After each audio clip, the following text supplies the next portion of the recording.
Hello everyone, मेरे channel में आपका फिर से स्वागत है। आज हम बात करेंगे सियाटिका के बारे में।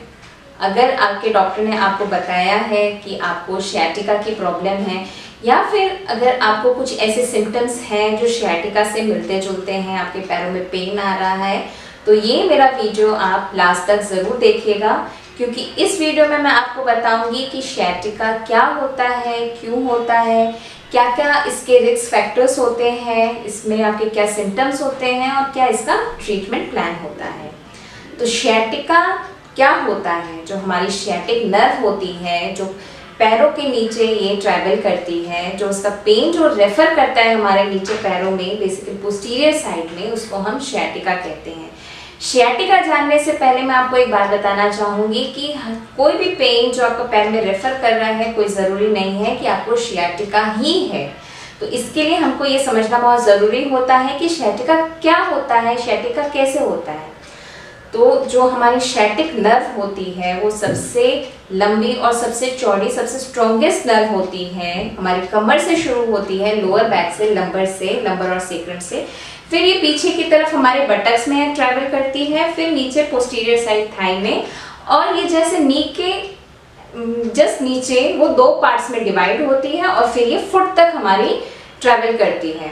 तो अब ये जो सियाटिक नर्व है, अगर इसमें कहीं दबाव हो गया है कमर में किसी भी कारण से, डिस्क हर्निएशन इसका सबसे मेन रीजन होता है, तो उसकी वजह से जो पेन हमारा पैर में रेफर करता है उसको हम कहते हैं सियाटिका।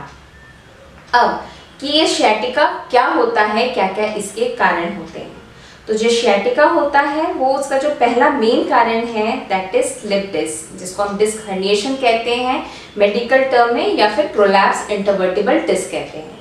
तो जो हमारी डिस्क होती है वर्टिब्रा के बीच में, जो हमारी डिस्क होती है, जो वो बाहर की तरफ स्लिप करती है, और जो सियाटिक नर्व होती है that is L4, L5, S1, S2, S3।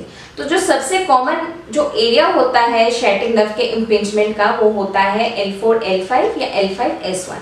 तो वहाँ पे अगर आपका डिस्क हर्निएशन है तो कहीं ना कहीं अगर वो सियाटिक जो नर्व होती है उसको अगर वो प्रेस कर रही है या उसको इरिटेट कर रही है, तो उसमें जो हमारा पेन है वो रेफर करता है हमारे पीछे की तरफ। हमारे कमर से शुरू होता है, बटक्स तक जाता है, फिर हमारे पीछे थाई में, फिर नीचे लेग, और कई बार ये नीचे फुट तक भी जाता है ये पेन। जो दूसरा कारण होता है वो होता है degeneration, that is lumbar spondylosis. Lumbar spondylosis में जो हमारी वर्टिब्रा होती है वो, उसमें जब हमारी हड्डी बढ़ती है, जिसको कई लोगों से आपने सुना होगा कि हमारी हड्डी बढ़ गई है, तो उसमें जो साइड से जो ऑस्टियोफाइट्स निकलते हैं वो जब नर्व को इरिटेट करना स्टार्ट करते हैं, तब भी आपको सियाटिका की प्रॉब्लम हो सकती है।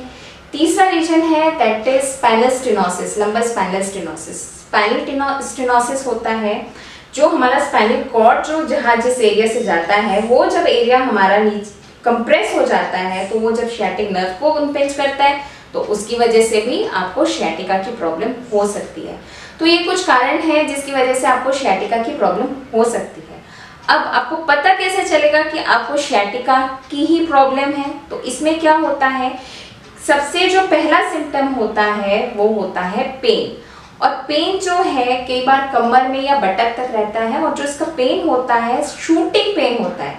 आपको ऐसा लगेगा कि कुछ चीज़ जैसे ऊपर से ऐसे नीचे शूट कर रही है, तो वैसे ही आपका जो पेन है सीधा आपके पीछे की तरफ, आगे की तरफ सियाटिका का पेन नहीं होता है कभी भी। हमेशा जो सियाटिका का पेन होगा वो पोस्टीरियर साइड में आपका होगा। तो जो पेन शूट करेगा वो ऐसे लगेगा कि सीधा ऊपर से आपको नीचे की तरफ वो पेन आ रहा है, और वो पेन ऐसे पीछे की तरफ होता है। और कई बार आपको झंझनाहट लगती है, टिंगलिंग सेंसेशन।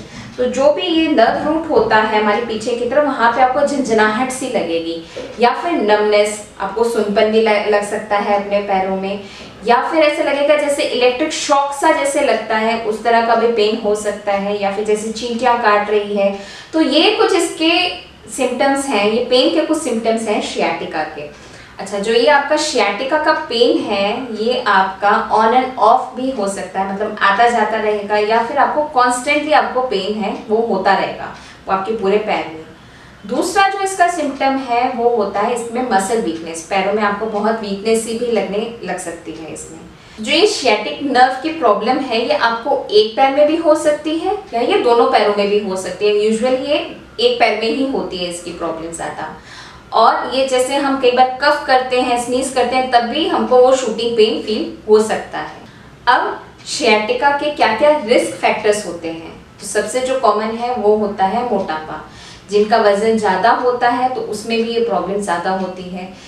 किसी को अगर जैसे डायबिटीज़ है तो वो भी बहुत प्रोन होते हैं इस प्रॉब्लम को लेके, या फिर जिनका काम होता है हैवी वेट लिफ्टिंग का, उसमें भी एक जो चीज़ है वो बढ़ सकती है। प्रोलॉन्ग सिटिंग या प्रोलॉन्ग स्टैंडिंग से भी आपको जो सियाटिका की प्रॉब्लम है वो बढ़ सकती है। तो ये तो हुए हमारे रिस्क फैक्टर्स और सिम्टम्स सियाटिका के।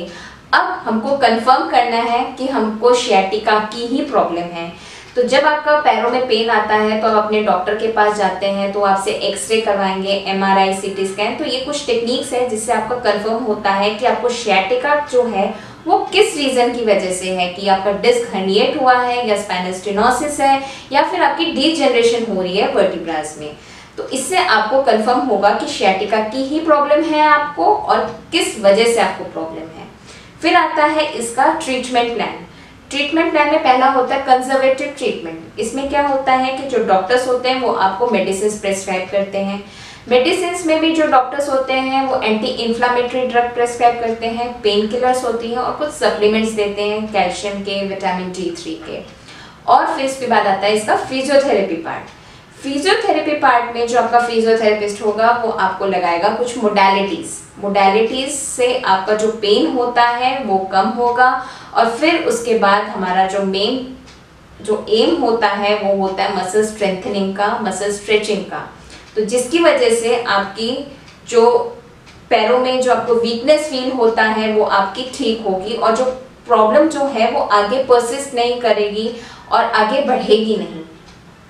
उसके बाद जो तीसरा ऑप्शन होता है इसका ट्रीटमेंट का वो होती है सर्जरी, जो कि बहुत रेयर केसेस में होता है। वो आपके ऑर्थोपेडिशियन पे डिपेंड करेगा, वो भी तब जब आपकी मेडिसिन से आपको कोई रिलीफ नहीं मिल रहा है, आप लंबे टाइम से फिजियोथेरेपी करा रहे हैं तो भी आपको कोई फर्क नहीं पड़ रहा, पेन आपका वैसे ही कांस्टेंट है और बढ़ता जा रहा है, तो उस केस में जो ऑर्थोपेडिक है या जो ऑर्थोपेडिक सर्जन है आपका वो आपको सर्जरी सजेस्ट करते हैं। तो इस वीडियो में हमने जाना है सियाटिका के बारे में कि ये सियाटिका कैसे होता है, क्या क्या होता है सियाटिका में। जो मेरा नेक्स्ट वीडियो है उसमें मैं आपको बताऊंगी सियाटिका से रिलेटेड कुछ एक्सरसाइजेस, कुछ स्ट्रेंथनिंग, कुछ स्ट्रेचिंग एक्सरसाइजेस, जिससे आपको पेन में काफ़ी रिलीफ मिलेगा। अगर आपको मेरा ये वीडियो अच्छा लगा है तो इसको लाइक और शेयर ज़रूर कीजिएगा और चैनल को सब्सक्राइब कीजिएगा ताकि जो मेरे आने वाले वीडियोस हैं उसकी अपडेट्स आपको मिलती रहें, उसके नोटिफिकेशंस आपको मिलती रहें। तब तक के लिए टेक केयर।